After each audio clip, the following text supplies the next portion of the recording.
Hello everybody, Julian Charles here of themindrenewed.com, coming to you as usual from the depths of the Lancashire countryside here in the UK. And today I am very pleased indeed to welcome back to the programme Andy and Mel Jennings of the brilliant Christian indie rock band Dissident Prophet, which for long-term listeners to TMR, well, need no introduction whatsoever since we've had previous interviews with them, first with Andy and then indeed with the whole band when they came on to introduce their previous album Red Moon Rising. But I guess there's going to be some people out there who are not familiar with Dissident Prophet, so in a few minutes I shall ask them if they will to give us a brief introduction. But first let me say, Mel and Andy, thanks ever so much for coming on the show again. Hi Julian, good to speak again, man. Hi there, pleasure. Hello. It is great to be speaking with you again after quite a while since that last album came out. But of course, today we're going to be speaking about your new album, which we'll mention in a few minutes. But do you want to give us, for those people who do not know you, give us some kind of introduction, just a brief introduction to what the band is about? Yeah, we've been going about 25 years. We formed in the early 90s and we were signed to a label in those days, a secular label. And after 3 years, we went on our own, and we've just been making music ever since.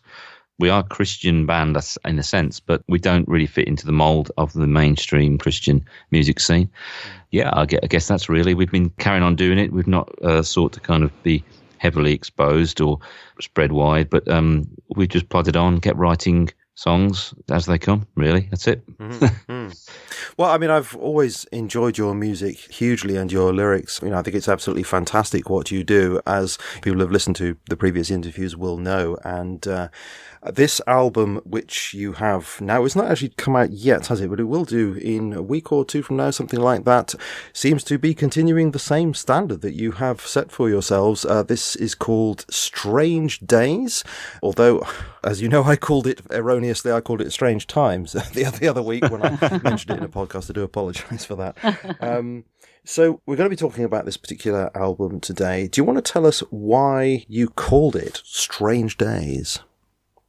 I mean, I guess it's because we noticed the strangeness of the times we're living in has just ramped up a bit with all the developments in technology, developments in media, the developments in propaganda, the speed at which things are changing culturally. A bit like we're not in Kansas anymore, a bit like from the Wizard of Oz. Things that seem to be kind of reasonable and understandable and straightforward seem to have been rejected for a kind of postmodern, relativist, strange world. We're kind of on the Yellow Brick Road heading towards the Emerald City to see the Wizard of Oz, not knowing, of course, that it's just a bloke behind a curtain. Things are not as they were. That's why we call it Strange Days, I guess. Yeah. You know? I mean, something of this came over in your recent podcast. You've got this. What was your podcast called? Is it Not So Dissident Future, something like that? Yeah, the Not So Dissident Future. Yeah, Mel and I do that every week or so, kind of based on a song that we've done and how it relates to the times we're living in. Yeah. So your recent episode, which was to do with outcome-based education and all the issues surrounding that. Mel, from your experience as a teacher, you were saying how much of education has changed through the decades that you've been teaching and how things seem very strange now, the way education is approached in comparison with how it was when you first started. Yeah. That's just one aspect of the way things have changed. Yeah, it's undergone a transformational change over the years, certainly recent decade or two. And its terminology has renamed itself. So what is education now? And what is a teacher now is a facilitator. What is learning is about how they learn rather than what they learn. It's undergone a huge change, and it's a lot of it's to do with global citizenship now and things like that. So that's one example of the way in which, under our very eyes, really, we're assuming we grow up, become parents, and we send our kids off to school just like we went to school. But it has been a paradigm shift, really, in what it's all about. Yeah, well, when we've tasted a bit of that, obviously we've had our children, they're all kind of grown-up adults now, but we've seen them go through the process. And, some of the things they were taught to do, we read about some of the changes that have taken place in education and the roots where that's come from, like the United Nations with Robert Mueller and his connections with Alice Bailey, which kind of New Age philosophy. And then, of course, your kid comes home and tells you that they had to meditate in class and imagine themselves to be a god, maybe draw a picture of what kind of god they were. And they're also asked to kind of meditate, close their eyes and imagine looking at the earth as God. So, rubber hits the road. We can all theorize about this stuff and say, oh dear, isn't it terrible what could happen? But when your kid actually comes home and they're actually kind of telling you what they're being asked to do, and you think, oh, it's actually happening. Right. So that's actually speaking from your own experience in your own family. Yes. And of course, and our kids are both, I think our youngest, both watched the Al Gore propaganda, Inconvenient Truth, twice in a school assembly. So education is more about agendas rather than actual learning. Well, of course, I connect with that idea that the current days are rather strange because, of course, that's one of the main reasons why the Mind Renewed exists. I was looking at the world like anyone else, trying to understand it and often finding that it didn't quite fit the ways I was brought up to expect it to be. And, of course, the big one for me, and I know for a lot of people, was what happened on 9/11. The world did seem to become increasingly strange thereafter, and so I felt it was necessary to try to understand what was going on from a Christian worldview perspective. And I know you see that growing strangeness in terms of biblical prophecy, in the sense that we might expect to see the days become odder as we approach the end of the end times, and no doubt elements of biblical prophecy will crop up later in our conversation. But turning to the song Strange Days itself, from which of course the album takes its name, you do specifically reference 9/11, don't you? Yes, I mentioned that we saw the towers crashing down, on the way to the Emerald City, kind of like on the way on the yellow brick road towards a new world order, or this brave new world, as it were. As you're walking along the yellow brick road, you look across and you see the towers coming down. These are kind of like signposts towards the new world order, in a sense. I know that's become a tired phrase just because it's a meme, it's out there. Nevertheless, it's still true. There are people who are parroting that, and people in very high places saying we need a new world order. And even social justice warriors, the youth that have gone through this educational system, this outcome-based education, they are probably going to be the people calling for a new world order. The people who are out on the streets with their hammers and sickle scarves, they're the ones who are probably going to say, we need a new order, calling for the Pied Piper to come and take them away, Well, maybe so, as your lyrics go. Strange days, no black, no white. Strange days, no wrong, no right. No dark, no light. When 2 + 2 = 5. Which I'm reading as that postmodern turn, that extreme postmodernism anyway, that eats away at the notion of truth. I can well see that people who have no absolutes by which to judge truth from error are going to be easy prey for those who might want to manipulate them further down the road, as I discussed in that series of interviews with Tom Gailey. And later in the song, I noticed that you reference the occultist Aleister Crowley. Now, why does he get a mention? We've referenced Crowley a couple of times. Strange Days is not just about political turmoil or the reformation of a global economic system and things like that. It is a transformational thing that takes place in the minds of men. The popular culture that Crowley pushed in that Pied Piper way was to transform a people's thinking, because that's where the real transformational magic, MAGICK, that Crowley might talk about, takes place, So that's why we're living in these strange days. It's something that will affect people's way of thinking. Before it might have affected the way we spoke. People have talked about political correctness and what you can and can't say and things like that. But terms are getting redefined now so that we're really being censored in our minds as well. What was perhaps considered a left-wing thing, which, people have thought of being liberal or something, has somehow morphed as a movement into something that's quite aggressive and intolerant and, one might also say fascist in the way it manifests itself. And then the right has been redefined, from its classic or liberalist position to being something else. So these terms are being turned up on their heads and children are growing up. As Hitler knew, if you're able to get the youth, if you're able to educate the next generation, they'll educate the parents anyway, and you get this transformational thing. But the Strange Days element of our album, it touches on all these things really, but in particular the way minds are being changed and thoughts and opinions. I'm interested to know what you're thinking in terms of who it is who is changing the minds. I mean, you mentioned there Aleister Crowley. Presumably you don't put all of this down to this one man. So how does he fit into this picture, and who are they, as it were, who are trying and have been trying to change the minds of men? Well, I think there's always been a Hermetic order. Like there's always been an ancient mystery, the mystery religions. I mean, really all that Crowley did was just, there's nothing new he did. It was just reinvigorating the mystery religions. And there is a select group of people on planet Earth that do have a plan for the Earth. as sci-fi as that might sound, that there are secret organizations and they do have a belief, they do have a theology. They're not just a bunch of guys. I mean, I guess there are people who are there for money and power, but there are people with a dream, I believe. I mean, they have a deity, they are loyal to it, they believe that their God will bless them, but that it's a secret, it's a special one where you're initiated and it's for only the certain few. It's not for everyone. That contrasts massively with the gospel of Jesus Christ, which is for everyone, and it's no secret. It's open, it's really straightforward and bare. It's the gospel, and it seems foolishness to people because it's so simple, and God's achieved such great things for mankind to save him and have eternal life and all those things.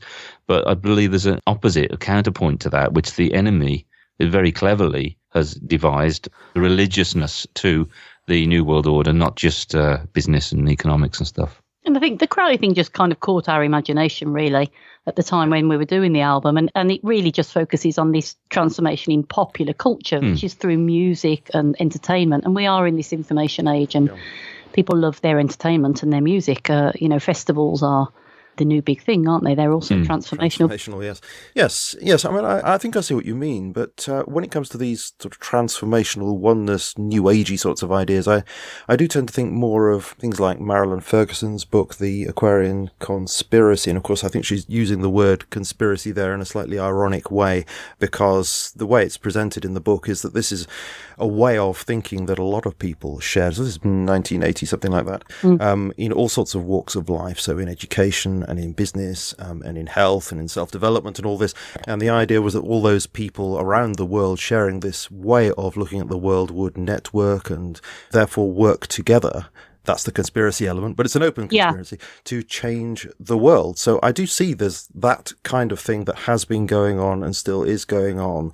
But that's open. That's not the secret society thing, although no doubt there's a connection there. But I tend to think of what you were saying, Andy, about, this is a spiritual conspiracy. Satan is opposed to God's purposes and does want to change the minds of human beings, of course, to think the way that he would have people think. Yeah. So I tend to think of the conspiracy against God and against humanity as being centered there. That's the headquarters, as it were. And so that gets worked out in the world by these spiritual entities influencing people's minds internally and directly, so as to produce these oneness philosophies and cultural movements and the like, and to make people susceptible to them. And so therefore I do question how much of this is down to the influence of specific secret societies. I mean, I don't doubt their existence or that they have influence, but I wonder how much of this is really being directed by such people. And I essentially question that they have as much power and influence as is often ascribed to them. I guess it's a bit of both. I would imagine the fallen nature of us as man means that we're open to it anyway. We have a propensity to being deceived and to plans that aren't godly and to working it out ourselves. Plus, there's also a forcing change. Carl Tecker coined the phrase, but I think that's good because there's a temptation to think that things evolve naturally. This is the way it is, that the New World Order is just a natural progression. But actually, if you do some homework, organizations, let's say this Council for Foreign Relations or the Trilateral Commission and various other globalist organizations, they are forcing change. They have a plan and they see it as their kind of divine mission to bring these things about. Many of them, of course, will die before they even see the fruits of their labors. I think there is a spiritual dimension to it and they have a plan. And the people who occupy some of these high up positions, the movers and the shakers, in rearranging the golden future that they kind of foresee, they occupy very high positions in law, education, politics. They're not going to walk around doing the Masonic handshake in open sight, but they're all linked up somehow or another. This vast web that you've been describing, Julian, this sort of new age web, will include everything. If you go to education, Robert Muller's the one that has sort of downloaded to us the world called curriculum, which has become the national curriculum in Britain and other things elsewhere.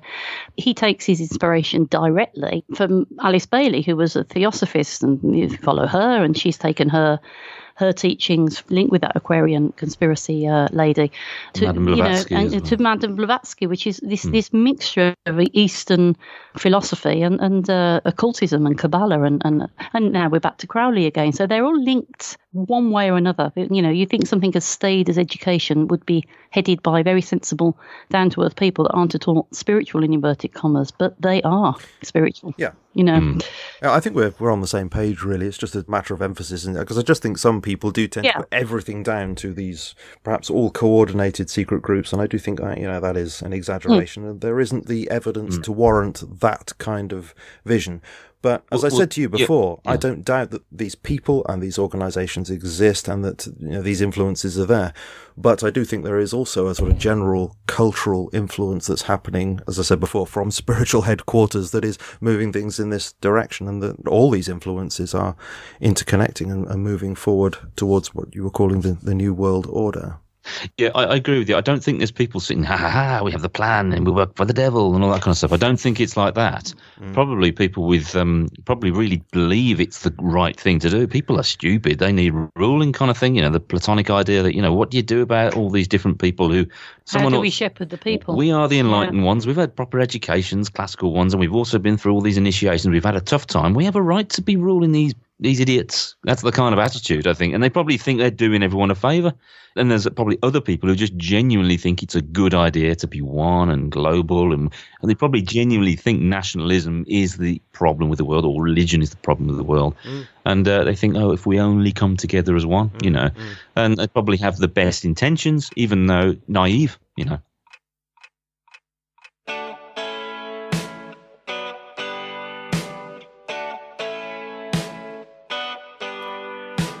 I'll tell you how the West was won without a bullet from any gun. Just 40 years and we were done. We bought the road on which we hung. They fought a war by other means. They changed their minds and then with TV screens. We closed our eyes and went to sleep. Then we woke up and we were living in a dream. Strange days, strange days,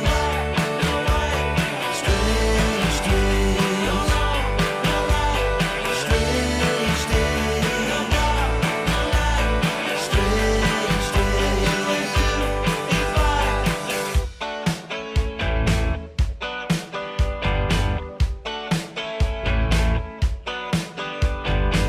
We took the pill and listened to the band.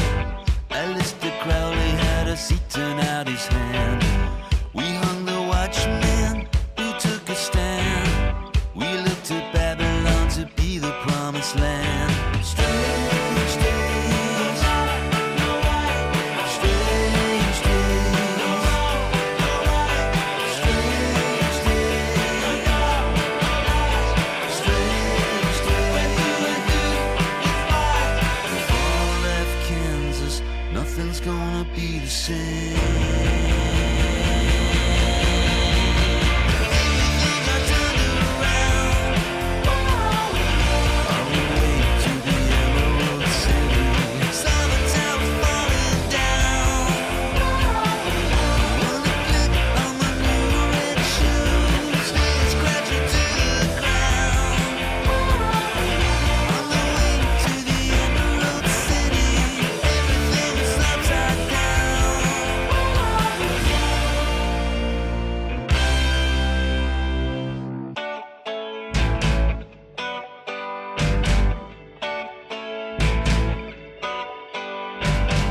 We lost our thinkers to red cocaine.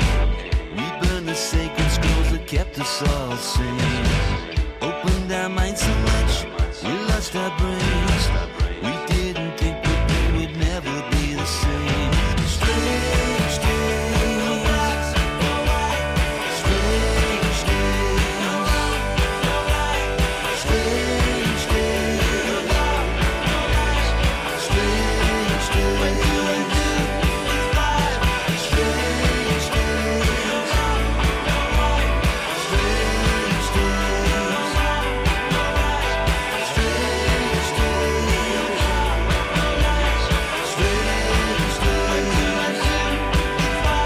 We've all left Kansas, nothing's gonna be the same.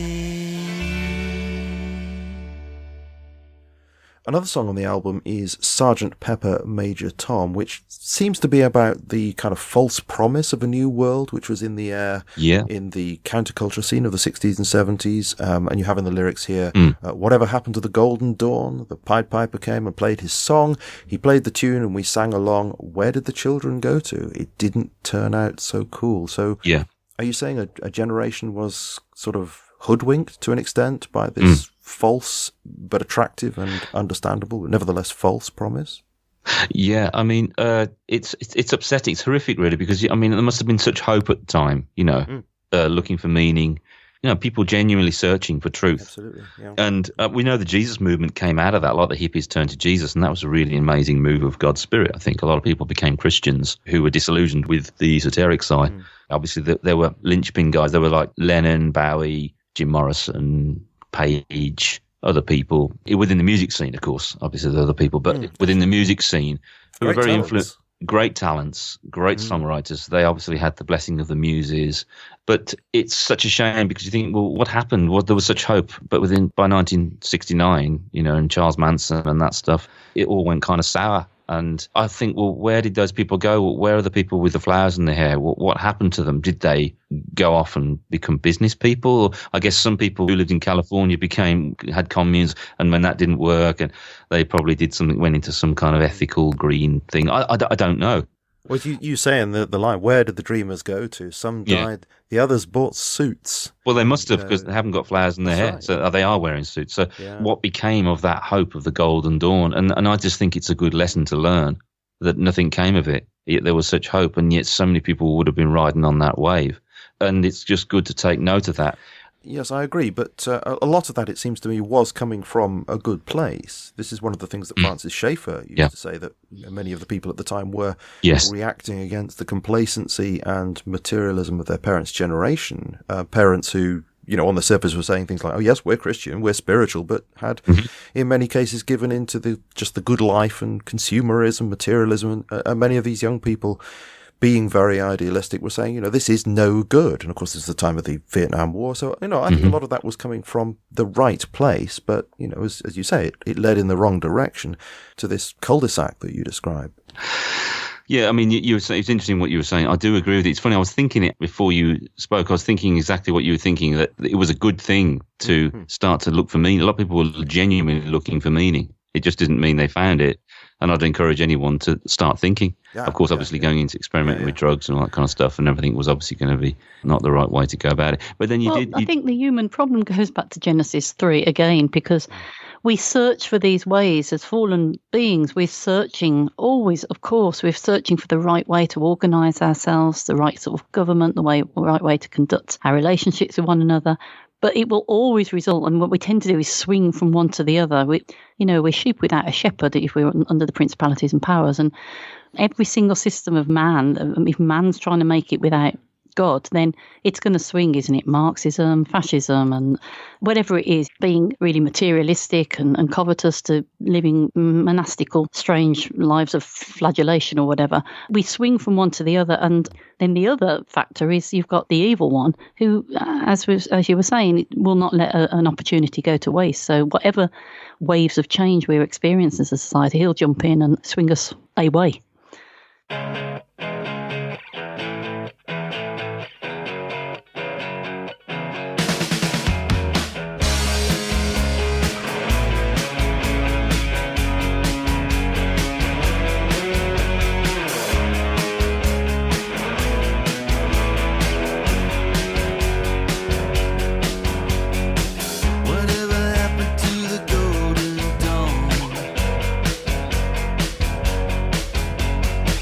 It's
of the new age sage.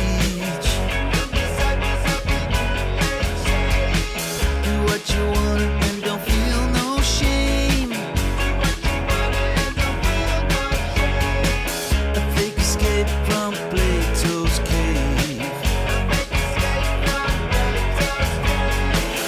Where did the dreamers go to? Some died, the others bought suits.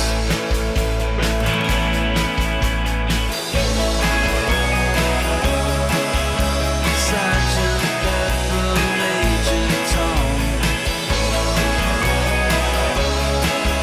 We played the tune, we sang along. Sergeant Pepper, Major Tom. We played the tune, we sang along. We sang along.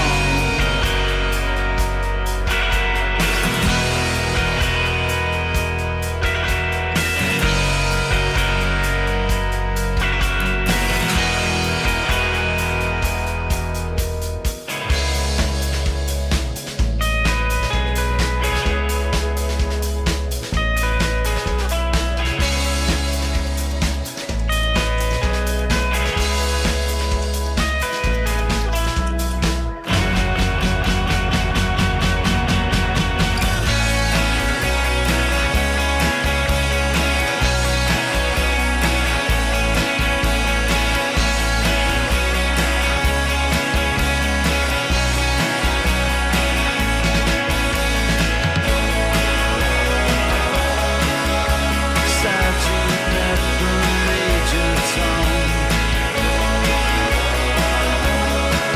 They played the tune, we sang along. Sergeant Pepper, Major Tom. They played the tune, we sang along.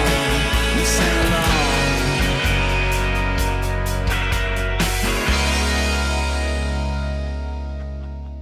Yeah, I mean, going back to this counterculture thing, I do actually quite identify with that, in the sense that if I was not a Christian, had I not become a Christian, I think I would probably have been still quite enamoured of that countercultural way of life. I mean, I look around the world at the hustle and the bustle, and, you know, I just think it is no good, and I can see why people want to find an alternative way of living. And Absolutely. part of me, you know, still is there, except that I have come to believe in Christ. I've got to come to the end of my pride and trust him. And of course that gives you a different way of looking at things, but it doesn't mean you therefore negate the genuine search that you see that people are engaged in. No.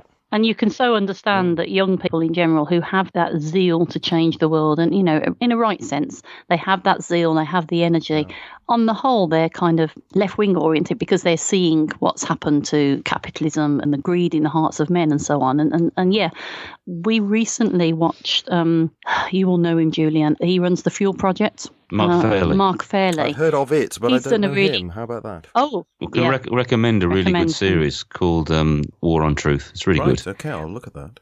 And in that, he puts his finger on it really clearly and really well, because he divides what he calls the soft virtues and the hard virtues. And soft virtues are things like love and mercy and grace and so on. And as you're saying, in the heart of decent-minded people, the people that you would want to endorse in life, you know, they want these good transformations. They're leaning over and embracing those soft virtues. But the hard virtues, which are things like justice, righteousness, holiness, they also have to be embraced. And they generally veer away from that and don't want those. Those hard virtues are too hard, you know. Maybe they don't understand, obviously they don't understand what holiness is or righteousness is, because that's been redefined, you know. And so Mark Fairley talks really eloquently about God embodies both of those things perfectly. But as human beings, we tend to identify with one set of values or the other. And therein lies the problem, because if we're all for sort of the love side, and we've redefined love and what grace is and mercy and tolerance and all those things, we get ourselves in one pit. On the other hand, if you embrace the hard virtues, you're going to end up in scary places. So mankind is in this horrible juncture of not really being able to combine those two virtues in practice, because only God does that. Very good point. Mm-hmm. And you find, unfortunately, that in many of the churches, the mainstream churches, that it's just the love of God, but when it comes to justice and judgment in particular, no, we can't have anything to do with that. Yeah. And, when there were phrases that are preached on, like the wrath of God, which actually has, a great theological pedigree, it's a biblical understanding, but of course you do need to go into it to understand exactly what's being said. It's not like human anger.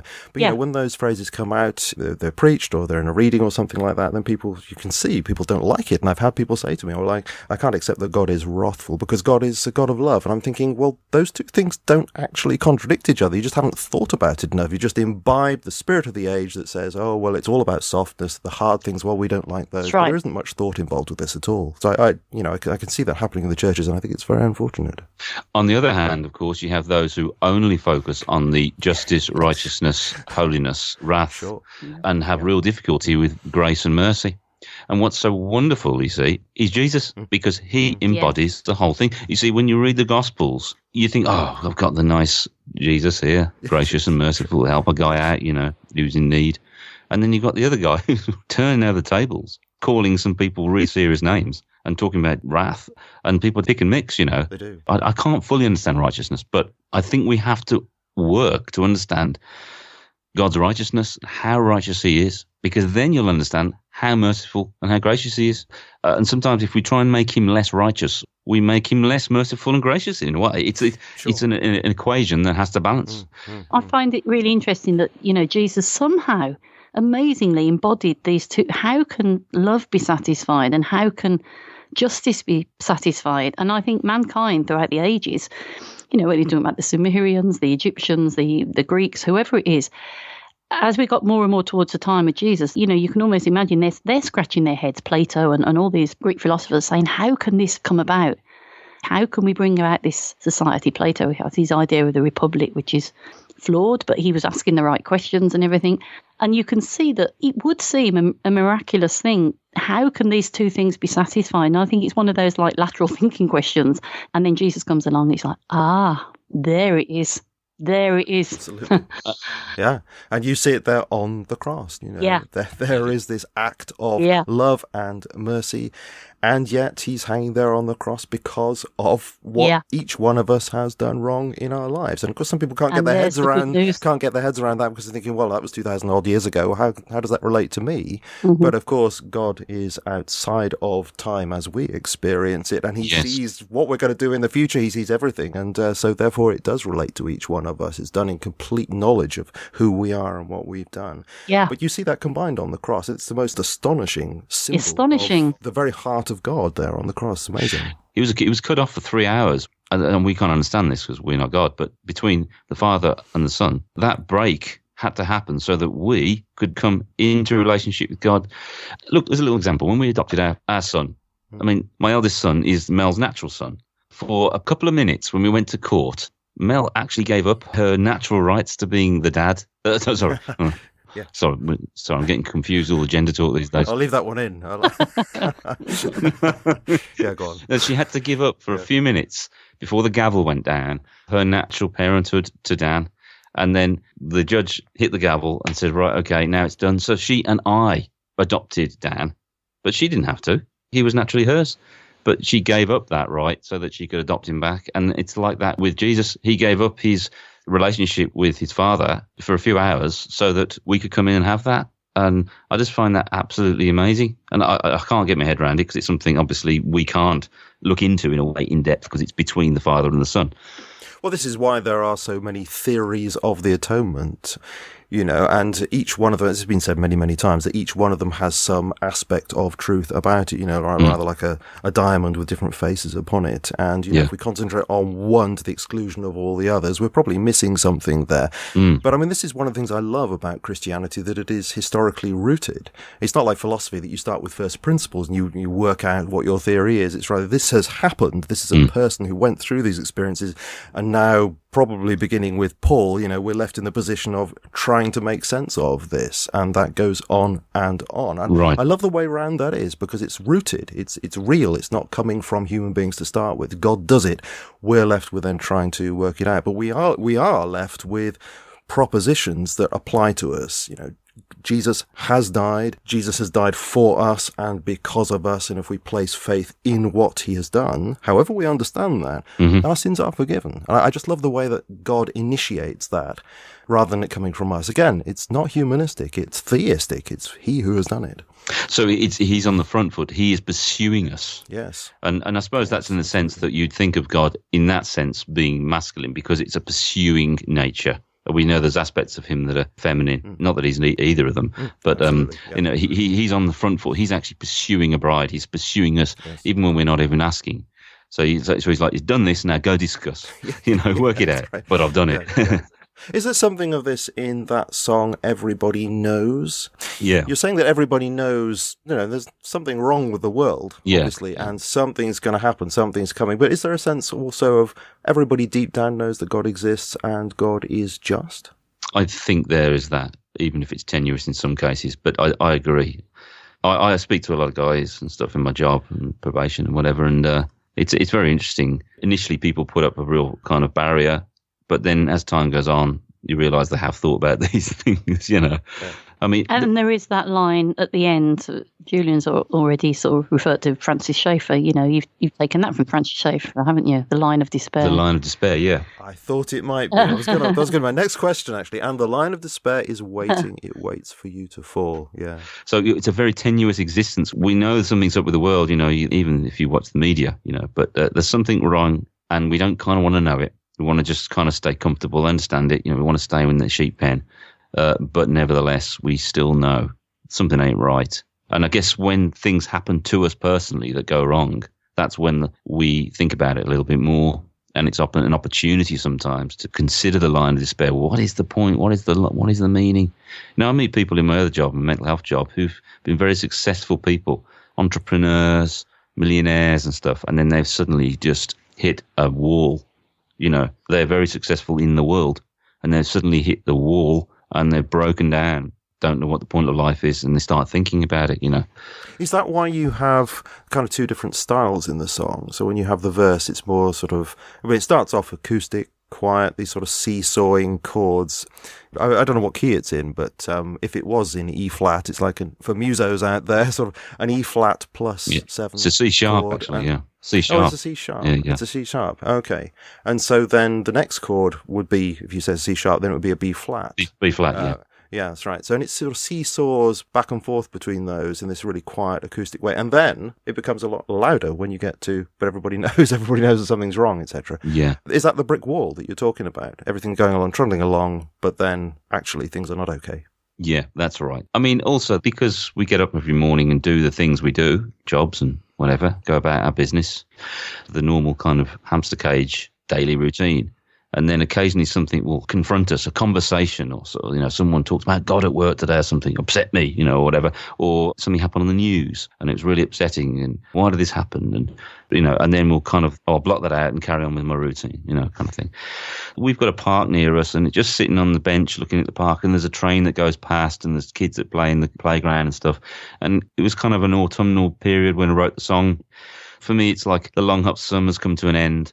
And I sense that with the times we're living in, that we've had the long hot summer and that we're now entering autumn, where things... Times at the end. Times at the end. I'm not putting any names and dates or all that, but the season, that's what I sense. And I wonder if the elastic band isn't stretching so far as well with things going on in the world, culturally, morally, politically, economically, spiritually, and at the point at which it'll break, and... There's a kind of sadness. I always get sad about this time of year anyway, the end of summer and beginning of autumn, but also relating it spiritually, to the times as well, from a prophetic perspective as well, The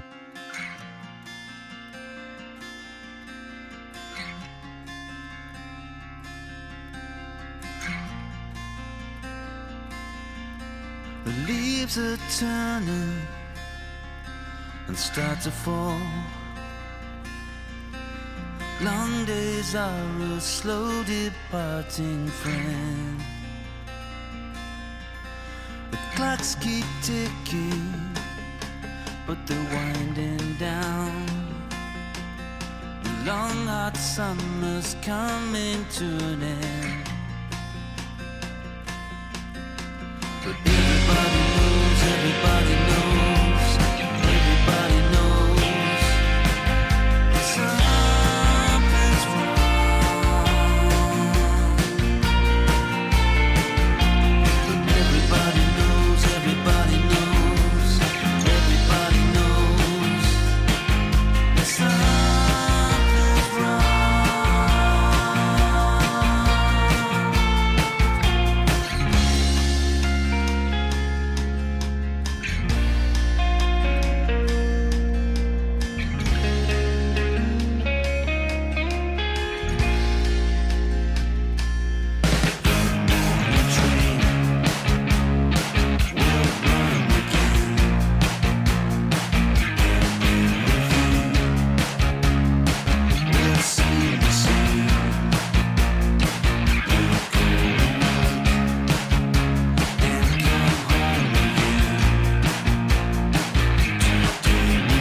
for you to fall.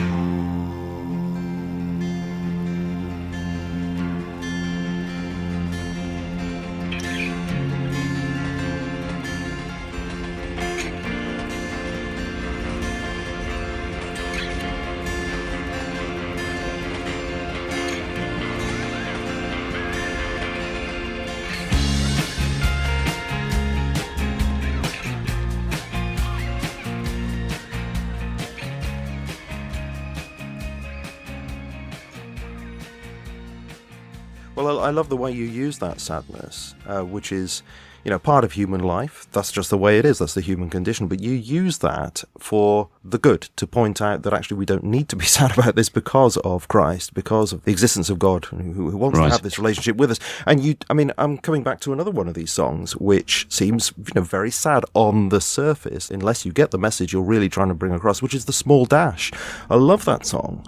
And that line that you have, which I think is very cleverly written, the small dash between the numbers on the gravestone, that's you. Yeah. I mean, that is really sad. I mean, that really always hurts to hear that. And yet, of course, you're not saying that life is ultimately meaningless, that life is just this very small span and that's it, you're over. You're not saying that. You're saying that if that is, I presume this is what you're saying anyway, if that is the way you look at reality, then of course you're going to have no hope and you're going to feel sad about it. But come to your senses, there really is a message of hope that's in Christ. I love the way you do that with that line. You sort of combine these elements so economically in the lyrics. You take that lifespan sign there on the gravestone and you use that little jot to point out the pointlessness of our lives without Christ. I mean, I think that's brilliant. Well, I've been to a lot of funerals over the last few years. Where I work, mental health, been quite a lot of funerals. There's a lot of people I work with or get to know who die prematurely. A lot of suicides, all sorts of things. I've been to good funerals and bad funerals. I know that's a weird thing to say, but you can tell a good one and a not so good one. But it amazes me. It's a shocking, horrifying thing to think how quickly people are forgotten. Anyway, what's for supper? Kind of thing. Get on with life. And that's the truth. That'll be the case for you, for me, for Mel. So really, the small dash between the numbers is just to take stock of how short life is. Longer or shorter, because some of those distances are slightly longer and some are shorter. I mean, I work in a lot of graveyards. I know you're going to think that's weird, but I'm always hanging around graveyards, but in my probation job, we clean up graveyards, so we go and sort them out and things. And sometimes we use jet wash to clean some of them down. And so obviously you're suddenly spraying away the moss, and then you see the small dash between the numbers, And with a lot of these guys, and often the conversations we have about the shortness of life. And But I do think with this song, the climax of what you say comes later on in the song, which is don't waste your life. And then it says waste your life, lose your life, don't you? And that's pointing towards the sun on the horizon. It's pointing towards Jesus. So Jesus said, the one who loses his life shall gain its life. Yes. Well, what does he mean by that? Yes. Is he being clever? He's saying that real life is to pour out your life, is to lose your life, give up striving, ambition, all the things that you've got to plan, and give up your life to him, because he is the life. He is the one who has a claim on your life. But he offers you, and this is the thing, he gave up his life. Now, he is the Son of God. He is the creator of the universe. All things made by him, for him, through him. And if there's any one person who could say, well, I'm going to live my life, it could be him. It should be him. But he actually offers it up and says, I'm going to pour out my life. As indeed Satan did tempt him to. Satan offered him that. To claim the kingdoms of the world, which in fact did belong to him, but it wasn't the right time. And I love that about Jesus, because it's love. He's obedient to the will of the Father. He doesn't have to be, because he's the one who made the rules and then subjects himself to the rules. And we don't. We go our own way. And we're like Alistair Crowley or whoever, do what thou wilt. He's not do what thou wilt. He's I'll do my Father's will. And that's why he says, pray your will be done on earth. And he even says, let us pray. He's involved with us. He's kind of like associating himself with us at the same time as with his Father. I mean, this is why Jesus is the just man that Plato was looking for. And who is the just man? Where is he? And then in Revelation, you've got the one who steps forward, who can break the seals. He is just, he's the answer, the one who's got it all. He's got the character, he's got the CV, he's done it as well. He hasn't just talked about it. And so that to me is the fantastic thing. So to pour out your life in that song, we're saying don't waste your life. Don't waste your life. Oh yeah, don't waste it. Waste it. Waste your life. Put all your plans and all your thing and all your life. It's so important. waste it. Throw it on the altar. Throw it to Jesus and give it to him. And you know what? Yes. To gain your life, and you'll gain it. And the other point being is that, you think, oh, that might cost me a bit. That's, don't know. The point is, everybody's pouring out their life on something. So that's a given. Everybody's pouring their life out on something. That's true, isn't it? Whatever you're doing, if you're a pop star, you're pouring your life out for whatever you have to do that day and your career and everything, throwing everything at it. Mark Bolan last night and looked at that, didn't we? If you're a drug addict, you are pouring your life out for your next hit, for your heroin. Your life was poured out to that, yeah? So every scenario, you're doing it,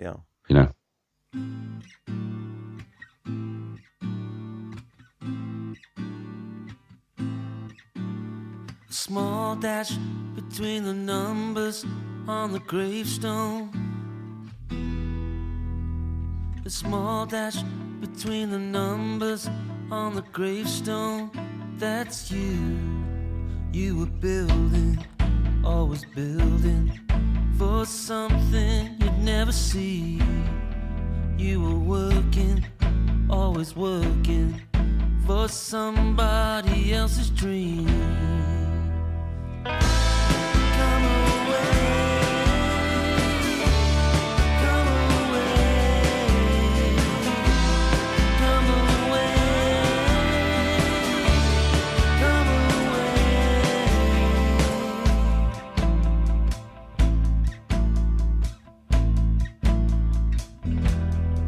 There's a bandstand in the garden where the music used to play.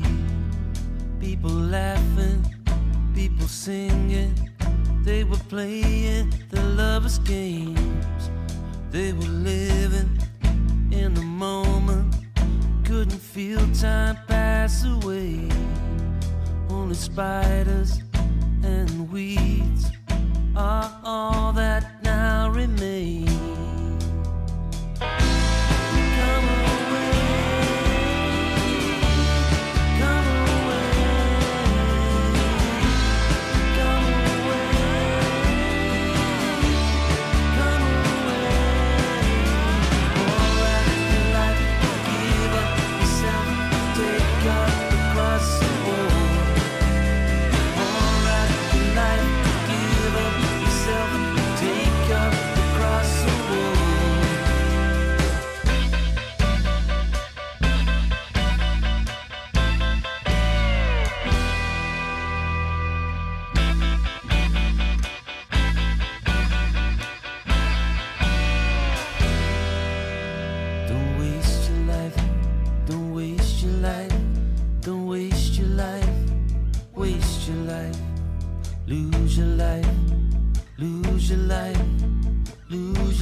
Well, again, this is one of the things I love about this song is that you have all this teaching there of Jesus embedded in the song, and yet you don't mention him, which I think is just excellent because it opens up the audience to your message a lot more than I think if you'd mentioned him throughout. I think you'd have turned a lot of people off.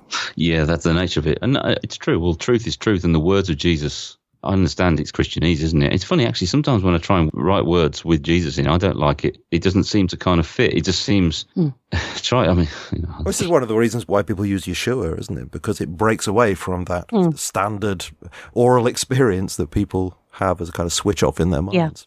Yeah. And also Yahweh, I like to use all different names for God because it describes him in different ways, in different contexts, how he's appearing, Hashem or something different, Lord. It's about getting past those. We read a book many years ago called Past Watchful Dragons. Was it by Walter Hooper or something, the associate of C.S. Lewis? Yeah, it was, yeah. In fact, you'd written a song about it, going past the watchful dragons, the sentries that are set up in our minds that make us block off certain ideas once we hear the word or whatever it may be. And it's about getting past those watchful dragons. And I mean, if you think about Jesus himself, he could have preached all the time on deep theological truths about his Father's kingdom and so on and so forth. But actually, he spoke a lot in parables, and he spoke in ways that didn't mention the word Yahweh, for example, or whatever it might be. Yes. He told stories that nevertheless conveyed the truth. So, appreciative of that kind of way of doing things. Indeed. So that those who don't want to hear will not hear, and those who do want to hear will hear. Yeah. Yes, absolutely. And because you said that before about the way you actually structure your songs, you're doing a similar kind of thing. The ears that hear, And because this whole sort of Hebrew element, we've just been talking about Yeshua and Yahweh, etc. This is very much a big thing with your songs, isn't it? Because you have very definitely Hebrew style songs, Jewish sounding songs in your albums. I think you've got 3, is it, or even 4 here? You've got Wait for the City, which is about the New Jerusalem. You've got Run to the Mountains, of course, about Jesus' teaching of in Matthew 24 about the coming judgment, etc., etc. You've got Where Are You Going? Each of these has a sort of Jewish bouncy kind of sound to it, and I think you're even using Jewish scales there, aren't you? That was it, altered religion or whatever it's called, something like that. Anyway, with those, is that again you're trying to ground what you're saying in the gospel as something that comes out of the Hebrew religion? Are you trying to take it away from the switch off phrases and things of modernity and ground it back where it came from? Maybe. It may be, I don't know. I wonder why you're doing it. You know? Are you a psychiatrist, a musical psychiatrist? Yes. Because you may be right. You may be right, but it's kind of more, I think it's almost more intuitive with us. Like the Wait for the Lord one is something that it was a song that God gave me, the basics of it, many years ago, almost as a personal worship song. And it's been developed by, Andy and the band. Which one was it? Wait for the City, was that the one? Yeah, that one. I think we've always had this instinctive spiritual affinity with some of that Hebraic music, because when we've encountered messianic music, it just stirs something in my spirit that just lets my spirit be free to worship. It just resonates a lot more with me than maybe certain hymns or whatever. So it's just in us, I think, that we just love that sort of music, and the chords just come. I suppose you're right. It is obviously much more the roots of Jesus was Jew, apostles were Jewish, Christianity is Jewish. It's quite hard to. I think was it Hitler who tried to create his own form of Christianity, and he set someone the task of removing all the Jewish references, and I think we were left with like 3 pages or something. It's hopeless, wasn't it? Yes. Yeah. So I mean, as a Gentile grafted in, it's just really enjoyable, and I just love the music. I just like it. I just like kind of Middle Eastern sounding music. I just really always have, since I discovered it. And it's quite fun to combine it in a hybrid fashion with a sort of Lou Reed influence. Well, I was thinking of Gary Newman, actually, with the Wait for the City. With the City of Adonai coming out of the sky. It sounded like Gary Newman at that point. Not wrong. I'll have to have more of this kind of musical on the psychiatrist bench stuff. I need to be. I've got issues. Wait for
Well, now you've brought that up, I'm going to press you on this because you brought up Matador, and I was thinking, what on earth is this about? I must admit, I have not quite understood this one. Is it to do with this whole anti-Christian culture that seems to be growing up and the groupthink associated with that? Have I got that right? Not necessarily. Okay. It's really just about the nature of conversation and the games that are played, rather like a Matador, and how you have the crowd watching, and the Matador's got the bull in this situation, he's playing with it, very much like Jesus was really amongst his enemies, and they're trying to catch him out, where they're asking questions, and they don't want to know the answer. They're not questions they're asking where they want the truth. They're questions they're asking to trap him. Who should we pay our taxes to? Blah, blah, blah. So he's all got, all this kind of stuff. And he answers correctly and he does the right thing. And then also there's the time when he keeps his mouth shut, when he's before the authorities and they say, oh, who prophesied? They spit him and hit him and stuff. I prophesy who hit you and all this kind of stuff. And he's like a lamb. And so I find it amazing that God, who could answer and just deal with his enemies and deal with those who are trying to trap him, but he allows himself to be the bull. He allows himself to be the lamb. He's the lion that is a lamb. And it is in light of actually reading Plato and Cicero and stuff like this and learning the art of clever talk. It was something you had to learn, like a gladiator learned his skills. And you're playing to an audience like a prosecutor will play to the jury, framing questions in a certain way. And this is what Jesus went into. He went into, what does it say in Psalm 22? I'm surrounded by bulls of Bashan, dogs and lions. They surround me, and they look at me and they jeer at me and they stick their tongues out as they stare. And, Jesus allowed himself to be in that situation. And as Christians, we find it as well. We get asked questions. This is why I said what I said to begin with. Is it about the anti-Christian culture? But you're actually... Yeah, well, there is that. You're saying that centrally this is about Jesus and his experience, but it does reflect onto the experience of the Christian both in that time and now as well. Yeah, this is the nature of the enemy, Lucifer, Satan, the Nakash. He plays these games. He's a clever talker, charismatic, very good at coming across and pulling the wool over those who are watching. It's all about doing it in front of an audience. He knows the game. The person who's doing it to knows the game. He doesn't look at the audience, but he knows they're watching and he knows how to get them manipulated. It's the art of persuasion and the idea of being in a law court. You could have an absolutely excellent lawyer who will persuade the jury with his clever words, but actually it's not the truth. And you may be convicting an innocent person or vice versa. They can be very convincing arguments, but they're still not the truth. They can be, but they needn't necessarily be. I mean, the reason why I connected with this is because I'm often in conversation with people on my YouTube channel, and this is one of the games that certain of the, I suppose they would be sort of new atheist types, only certain of them, but they stand out because they play this game very strongly sometimes. They don't want to listen to what you have to say. They are throwing out these sort of pseudo questions to try and trap you, and once you've made a certain kind of response, they've got you, they feel like they're on the side of the right, but it is very much a game. And I've tried, to say, look, I'm going to answer one point at a time. You structure what you're saying properly and then we can have a decent conversation. I often find that those conversations then peter out because they're not interested, actually, in finding out what you think. They're not really interested in having a logical conversation. They just want to win and they'll do anything to win. Some of these people, I think, have that sense that they are riding the spirit of the age. And so they are the intelligent ones who really know what's what. And so they have that confidence that everybody's with them and they can speak from that position. And I do feel sometimes that I'm on the back foot with that. And so I have to be very careful. So that's why I was connecting with that. And that was something that happened in the media recently with, actually, of all people, the MP Jacob Rees-Mogg. I don't know whether you came across that. Right, yeah. I'm no huge fan of the man, in terms of his politics, but he was on Good Morning Britain or something, one of these ITV chat shows, and he was on there and he'd been brought on there. And it was Piers Morgan and Susanna Reid who were talking to him. And they brought up same-sex marriage and abortion. Of course. And, it was done in order to trap him. And I actually think he performed extremely well. He gave his reasons. Obviously, he's a Catholic, so I don't quite agree with the reasons that he gave. But, from his own point of view, he was very rational and considered and measured. But the reaction, somebody wrote an article in The Guardian absolutely lambasting him because he just didn't say the liberal kinds of things you're supposed to say. And I think it was completely unfair to the man. I think he really did react very well. As I say, although I would disagree with him in a number of ways, but that's not the point. So there is a Christian in that context, and he is not being treated fairly, and the people who are speaking to him don't actually want to understand his position. They're just rolling the eyes at him, pronouncing him a guilty man in front of everybody else, and it's unfair. So that did connect with me there. So it isn't just about Jesus, as you say, although it is primarily about his experience. It's also the experience of those who follow him. Yeah, it's about standing up for those who are being persecuted or slandered or, as you say, misrepresented in some way. Tim Farrell's another one, isn't he? Tim Farrell, yeah. Who has been misrepresented and pinned down the way you wouldn't pin down. I don't see all the politicians being pinned down, asked to make some sort of specific stance on same-sex marriage or homosexuality and things like that. You're not allowed to believe anything, are you? You're not allowed to have your own thoughts. Yeah. It's not enough to say, well, this is not going to influence policy. That's a different matter. This is my personal view. Oh, that's not good enough. You're not even allowed to think in a different way. Yeah, they've got their spears out and they intend to get the bull, really, and bring him down. Piers Morgan's a classic example of the kind of matador. He'll get the bull in the ring and then absolutely lambast it. Won't allow it to finish one sentence. It's like, come on in and sit down and we're just going to destroy you. We're going to call your name, say this. And you've really got to be really, really strong.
We do have to be increasingly careful. I think that's true. Yeah. And if we're going to have those kinds of conversations, I think we need to set the ground rules, don't we? We actually have to, Yeah.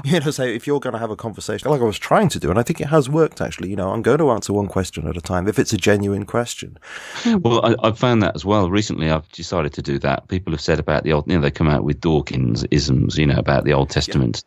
Yeah. And I say, look, do you want a proper conversation about this? Do you want to discuss what the Bible is, who it was written to, why it was written, that it's a tribal context, and this? Or not? Do you want to? And I said, well, let's move on then. Let's not discuss it. And it actually kind of jolts people. They kind of realize, they kind of have respect for it for the Bible suddenly, because a lot of these games are played. Yeah. A lot of people have read Dawkins' book, God Delusion. And so they just parrot what he says. They've never read it. Which is a really bad book, actually, isn't it? No, it really it's is terrible. It's full of specious arguments. Incredible. Nobody takes it really seriously. Yeah, just the basis of what faith is. I talk to people about it. He doesn't even understand what faith is. No. And I have to start from the basics. And usually people are sitting down on a chair when I'm talking to them. I say, well, you're sitting on a chair right now, and you're trusting in that chair to have the ability to withhold your weight. That's trust. That's kind of faith. So let's just define what trust is and what faith is.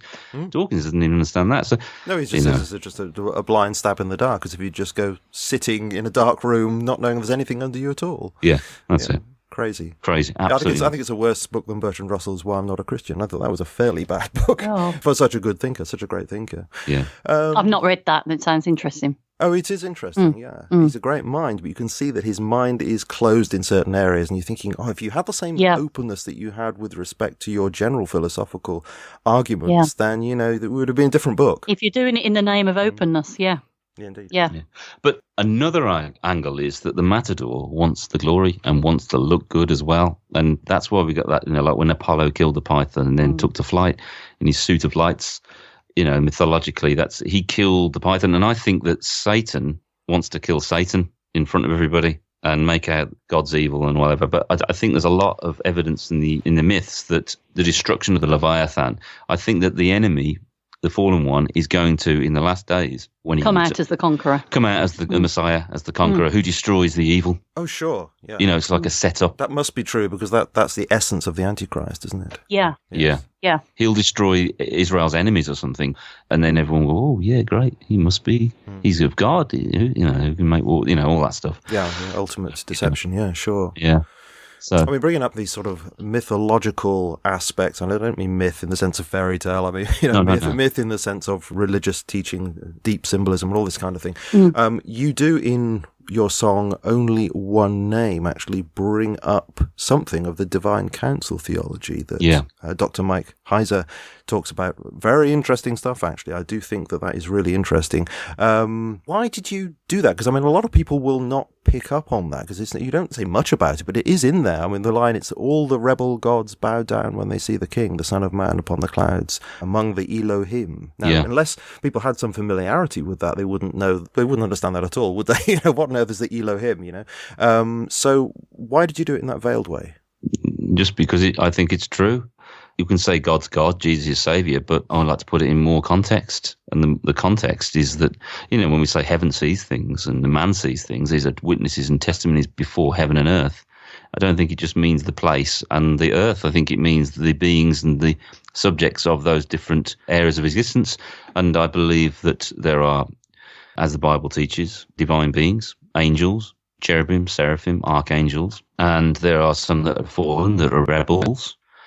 I just wanted to frame it because I find it so dynamic that the object of all things will be Jesus, and even the enemy, Satan himself, must confess that he is Lord, Jesus. Sure. It's really a song about idolatry, isn't it? If you're placing your faith in these other gods, these other things, these statues of stone and everything, they won't be able to deliver. The only one true God is the one who does deliver. He is the Saviour. He is the God of gods. That's why he won't even limit it. He won't even patronise himself by giving himself a name as such. He just, when he reveals himself to Abraham and Isaac and Jacob, he's El, and even when he reveals himself to Moses, I am who I am sort of thing, and we call it Yahweh, but it's not his name as such, other than the definition of it being I am who I am, that's not really a name. So he hasn't got a name in a way, really, because he doesn't need one, because he's God. And yet, because he's so supreme, he is the, and you've got this cosmic mountain imagery, all these other rebel gods have their own cosmic mountains.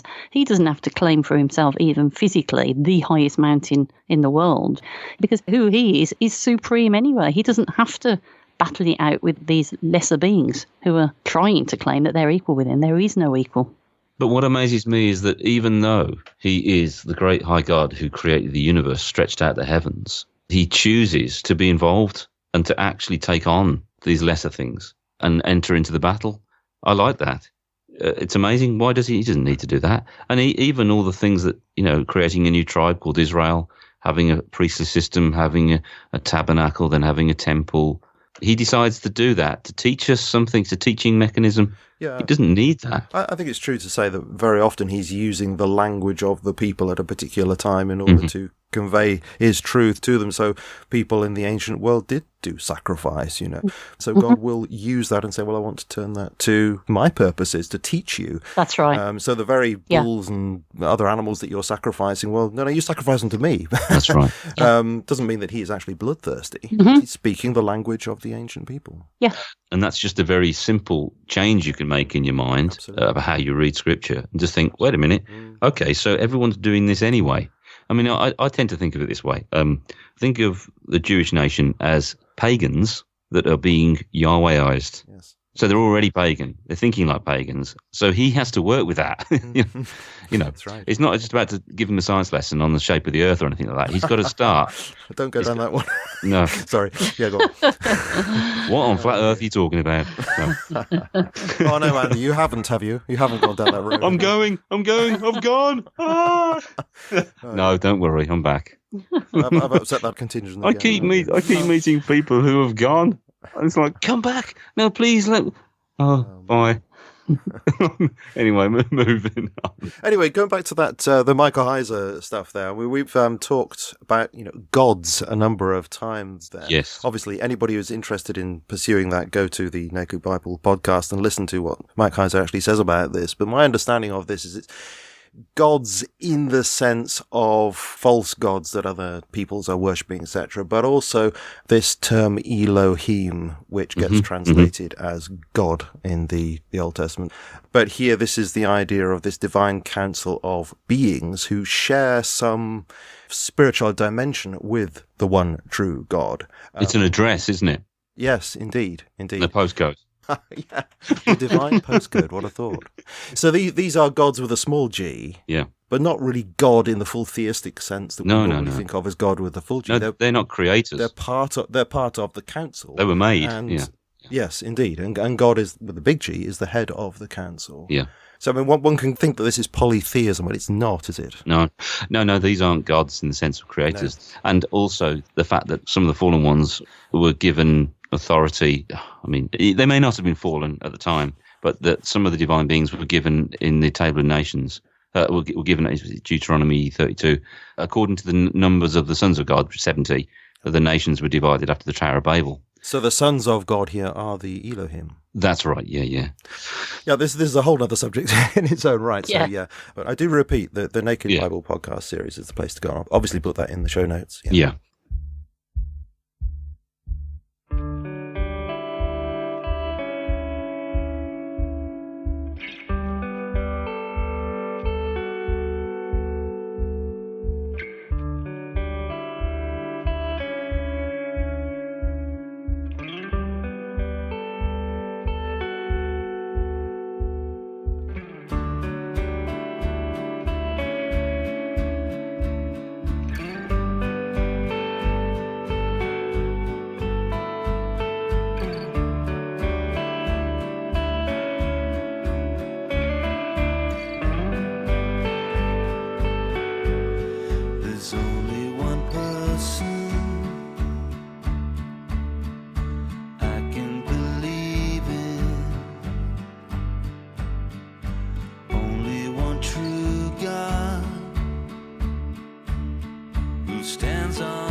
I'm wondering what your last song is going to be in your list, because I don't know whether you've finalised it yet, have you? No. Is it going to be Where Are You Going? Is that what you're going to end Yeah, yeah. I thought you might. We finish our gigs on that song. Mm-hmm. Now this, as I said before, this is one of sort of Hebrew sounding ones again, but you have the sound of it sounds to me like a balalaika, a strumming, sustaining sound. Is there a Jewish version of it, or is it the balalaika? It's neither. It's just Tom's guitar. But yeah, we love that dulcimer or that balalaika sound. I love that kind of sound. But yeah, it's very effective. But yeah, I love all those and kind of. Has the theremin been used once or twice in any of these? Only when my nose needed cleaning. But, no. But you're not making a deliberate Russian Jewish connection there in the song. No, just the sound of it. Just the sound of it. Yeah, just the sound of it. Sorry about that, man. Oh, that would have been good. Oh no, just wondered. They are musical psychologists again. And in that song, you do one of the things which is often considered to be an unacceptable thing to do, which is to talk about the blood. You know, will his blood wash you whole? And of course, people very often these days say, well, you mustn't use that kind of language because people won't understand it. But if you contextualize it, which I think you do in this song, and of course in the whole album, then I think it's actually very effective to retain those kinds of biblical phrases. I presume you agree with that. Do you, however, think that in general, talking to people, that it probably is a good idea not to use that kind of language? You don't go up to somebody and say, are you washed in the blood of the Lamb, brother? I guess there's occasionally a time to say it, because in my coming to believe in Jesus and become a Christian, there was one guy. I was in Detroit and I was staying overnight in some kind of disused nunnery, lying on the floor. I remember it really clearly because it smelt of orange fabric cleaner or something. Anyway, so it sticks in your head. And this guy came up to me and he went, "Have your sins been washed in the blood of the Lamb?" And I was like, "Are you being serious? You know, do you mean it?" I wasn't sure if he was pretending to be a televangelist or something, or whether he meant it or not. Yeah. And I'll never know, but it made me think. Well, yeah, so it did actually work in a way, yeah. Yeah, a lot of nutty things like that have really made me think. So, yeah, I know what you mean. It's not. It doesn't make any sense, really.